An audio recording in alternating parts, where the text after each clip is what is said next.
Жители Альметьевска обсуждают видео, где неизвестный из баллончика закрашивает камеры видеонаблюдения. Мужчина задержан, проводится проверка. Разговоры о важном. В нашей семье тут мы всегда придерживаемся всех правил дорожного движения. Блогеры пообщались с автоинспекторами. Кто еще присутствовал на встрече?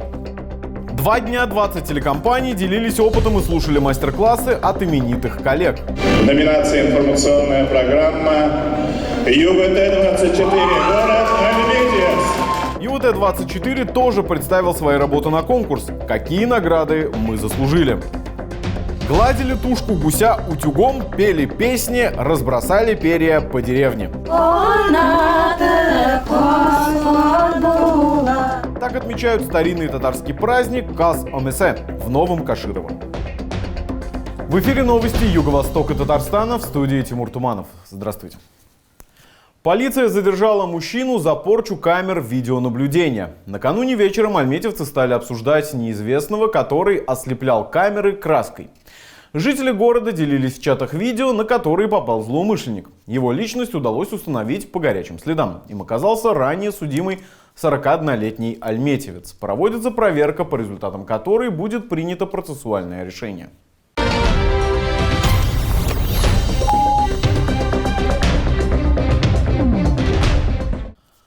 Мамы-блогеры Альметьевска за безопасность дорожного движения. 10 женщин, за жизнью которых ежедневно следят подписчики в соцсетях, встретились с автоинспекторами и сотрудниками учреждения безопасности дорожного движения. Пригласили и нашу съемочную группу. Правила дорожного движения гласят, что переходить дорогу, глядя в телефон, опасно для жизни. Однако сегодня в садике номер 27 собрались те, кто не выпускает телефон из рук. 10 мам, 10 блогеров могут напомнить сотни тысяч подписчиков об основных правилах дорожного движения. Поэтому рассказывающих о безопасности на дороге автоинспекторов и сотрудников отдела профилактики безопасности дорожного движения не просто слушали, а снимали сразу с 10 телефонов. Потом знакомство перешло в формат круглого стола. У меня 3 мальчиков, я также и водитель. Люблю своим детям рассказывать про то, как нужно правильно вести здоровый образ жизни и, естественно, уж изучать правила ПДД. Как признаются мамы, правильно переходить дорогу, пользоваться фликерами, внимательно следить за сигналом светофора, они учат детей личным примером. Я мама, которая сама езжу за рулем.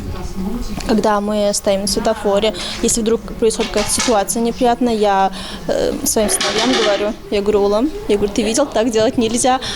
Постоянные разговоры, мы очень много разговариваем с детьми на эту тему, поэтому в нашей семье тут мы всегда придерживаемся всех правил дорожного движения. У кого-то из участниц 2, у кого-то 3, а у Жанны Портновой 5 детей.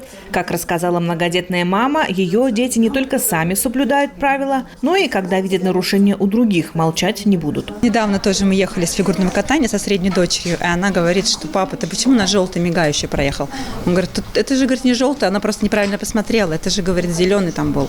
Она посмотрела в другое место. Так как встреча проходила в детском саду, блогерам предложили поиграть. И хотя все смеялись, вопросы были серьезными. Участницы объясняли основные термины по дорожной безопасности и транспорту. Поезд. Самолет. Что это вместе, да? Самолета и поезда. Нет. Как называется? Аэроэкспресс.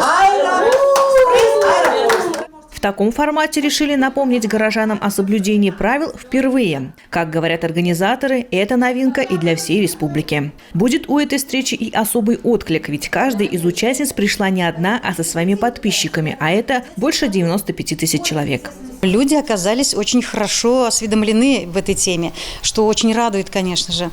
Но для них некоторые моменты тоже были новинкой, и нам это понравилось, что они расширили свой кругозор, повысили свой IQ в этой теме, а значит, они будут дальше и до своих детей доносить, и в то же время для всех окружающих. В этом году на дорогах Альметьевского района пострадали 8 детей. К счастью, никто не погиб, но это не повод расслабляться. Ведь каждое простое напоминание о ПДД от мамы на выходе из дома, занятие в детском саду или школе может уберечь от опасности на дороге. Марина Юрьевна, Алексей Кузнецов. Новости Юго-Востока. Альметьевский кардиохирург стал лучшим в стране. Итоги всероссийского конкурса подвели на церемонии награждения в Краснодарском крае. Это не первая победа нашего врача. В прошлом году он также стал лидером в своей номинации. Внимание! Победителем номинации «Лучший кардиохирург» становится Дамир Гусманов, город Альметьевск. Дамир, это вы! Посмотрите, какое чудо! Пилотный проект для подростков запускают в 16 библиотеках Татарстана, в числе которых и Альметьевская центральная библиотека имени Сулеймановой. Курировать его будет движение первых. Для детей подготовили 3 книжных направления – блогинг, клубы и детская дирекция. Подать заявку могут все желающие старше 12 лет. Обойдя 20 региональных телекомпаний, информационная программа ЮВТ-24 стала лучшей в республике. Такое решение приняло жюри 4-го телефестиваля «Камский бриз». 2 дня журналисты делились опытом и слушали мастер-классы от именитых коллег с ГТРК «Татарстан» и Татмедиа. Какие еще награды получил ЮВТ-24, расскажет Елена Бауэр. В номинации «Информационная программа» ЮВТ-24 город Альметьевск.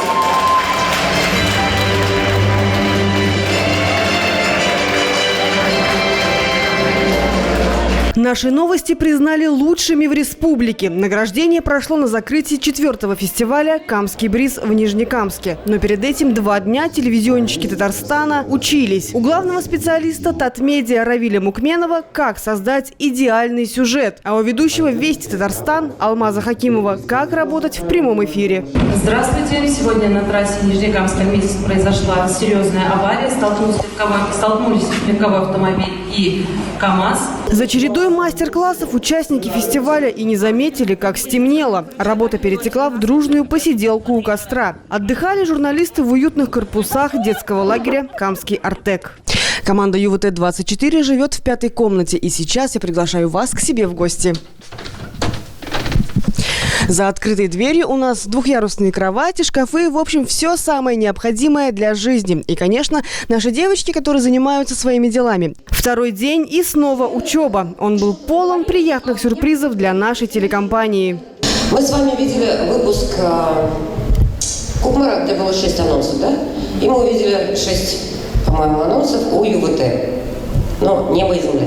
Ведущим выпуска, который разбирала Светлана Кадырова, был Тимур Туманов. Его стиль и уникальную подачу оценили и наши партнеры с телеканала «Татарстан-24». Прорыв года. Мы давно следили за этим журналистом, но в этом году он просто красавчик. Нам очень нравится, как он озвучивает, как подходит к этому. Тимур Туманов, Альметьевский.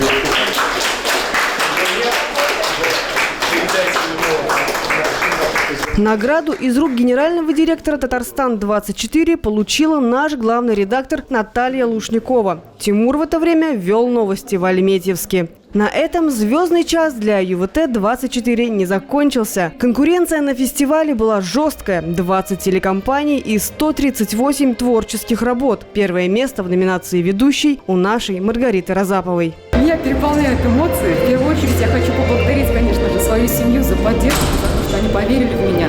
Огромное спасибо моему коллективу, где работают профессионалы своего дела, очень творческие люди, которые относятся к своей работе очень профессионально и с такой душой. Я хочу сказать вам огромное спасибо. И я счастлива, что стала частью вашей команды.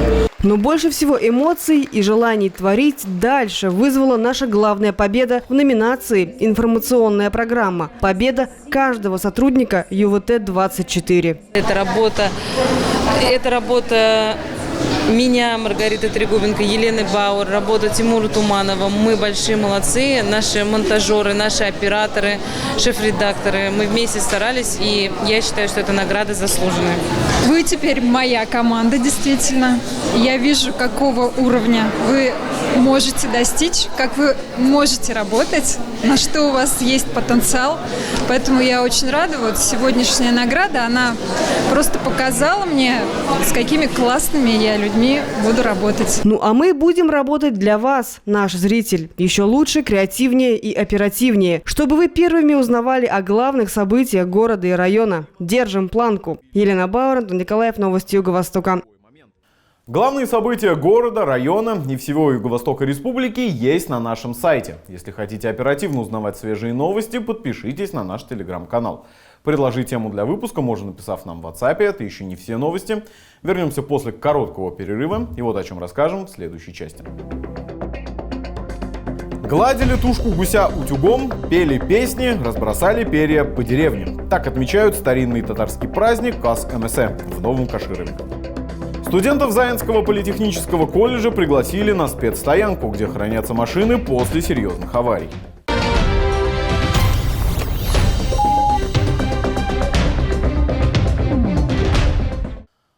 Гладили тушку гуся утюгом, пели песни, разбросали перья по деревне. Но при этом никого не удивили. Все дело в том, что так отмечают старинный татарский праздник Кас МСЭ, на котором и побывала наша съемочная группа в селе Новое Каширово.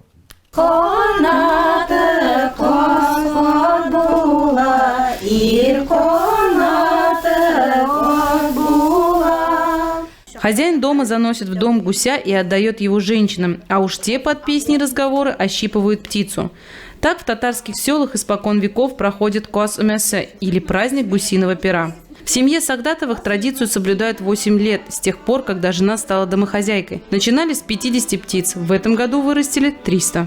Даже не хватает, ага. Я же и на свадьбу готовлю, на никак готовлю сама этот, и украшаю, все я сама делаю, поэтому вот и заказы много у меня. Интересный момент, что для того, чтобы облегчить общипывание гуся, сначала его через ткань проглаживают вот таким вот образом. И так, давайте посмотрим. И сейчас, вот с какого места здесь можно? И вот смотрите, как легко отходит пух после того, как его прогладили. Это значительно облегчает работу. Пух сразу сортируют, часть откладывают на подушки, негодно убирают в сторону. Резать гусей начинают во второй половине ноября, и на то есть причина. Когда вот ноябрь, конец ноября, начало декабря, 2/3 живого веса – это мясо гуся. А в сентябрь там половина только. В этом году 3,5, от 3,5 до 5 килограмм пока идут.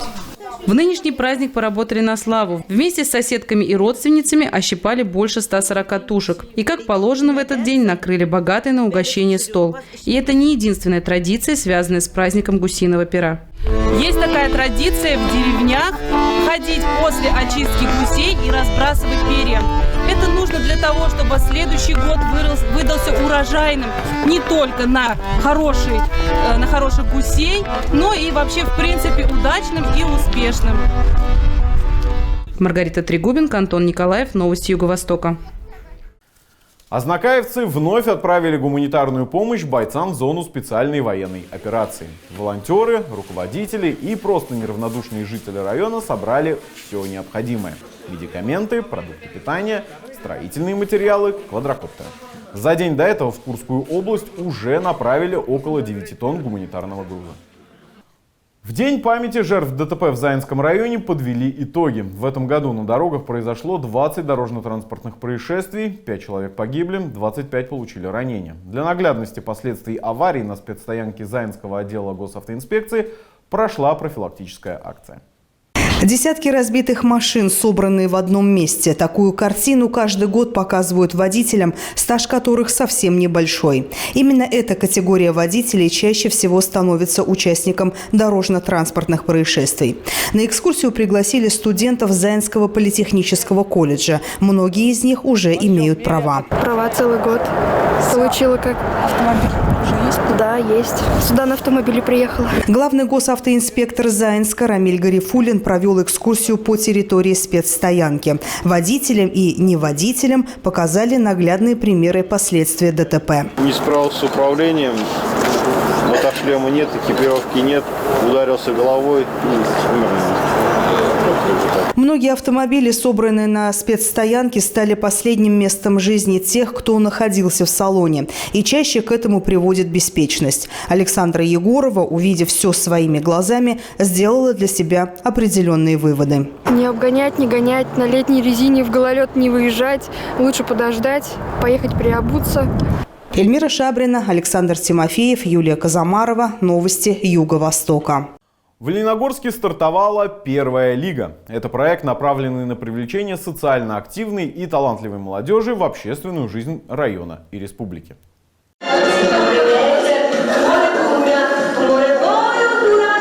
Кадровая образовательная программа «Первая лига Лениногорск» проводится уже в 6-й раз. Ее участники – учащиеся первых и вторых курсов. Цель проекта – завлечь их в городское студенческое сообщество. С 17 октября по 7 ноября организаторы ходили по учебным заведениям Лениногорска, рассказывали о программе и о том, как она может помочь молодым людям. На этой образовательной программе у нас выступают различные спикеры, которые могут дать информацию как по развитию студентов в плане культурного развития, например, спортивного развития и развития своего креативного потенциала. Также здесь проводится развлекательная программа культурная, там, где студенты могут проявить себя, показать свои лидерские качества и также просто получить крутые призы. Образовательная программа рассчитана на 3 дня. В первый ребята разделились на 4 команды и проходили тимбилдинговые игры. Ильнур Саттаров – один из кураторов лиги. В этой роли он первый год, благодаря участию в образовательной программе, от которой он получил много плюсов.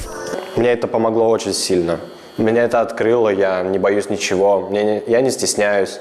Я все понимаю, что могу делать, стал более ответственным.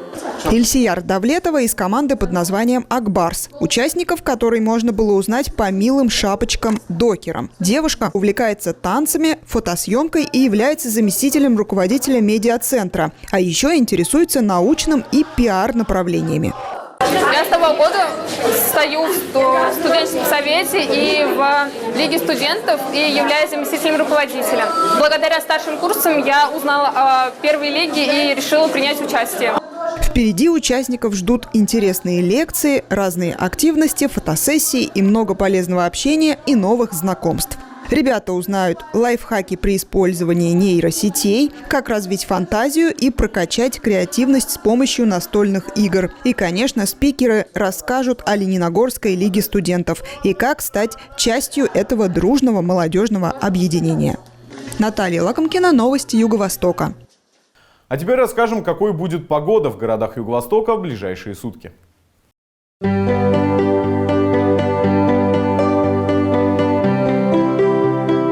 Во вторник, 19 ноября, в Альметьевске небо по-прежнему будет закрыто тучами. Ночью ожидается снег с дождем. Температура воздуха днем составит +1 градус. Ночью будет 0. Ветер южный до 11 метров в секунду. Атмосферное давление 749 миллиметров ртутного столба. Пасмурная погода сохранится и на всем юго-востоке республики. В некоторых районах возможны осадки в виде снега и дождя. В Азнакаево, Бавлах, Бугульме, Заинске и Лениногорске днем будет +2, 0 градусов. Ночью на градус ниже. Ветер юго-западный, южный до 13 метров в секунду.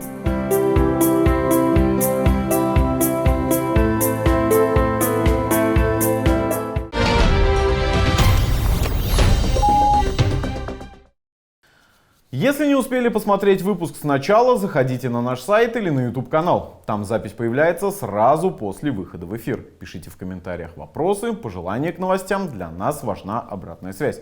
Также подписывайтесь на нас в соцсетях. Мы есть везде. На этом я с вами прощаюсь. До скорых встреч.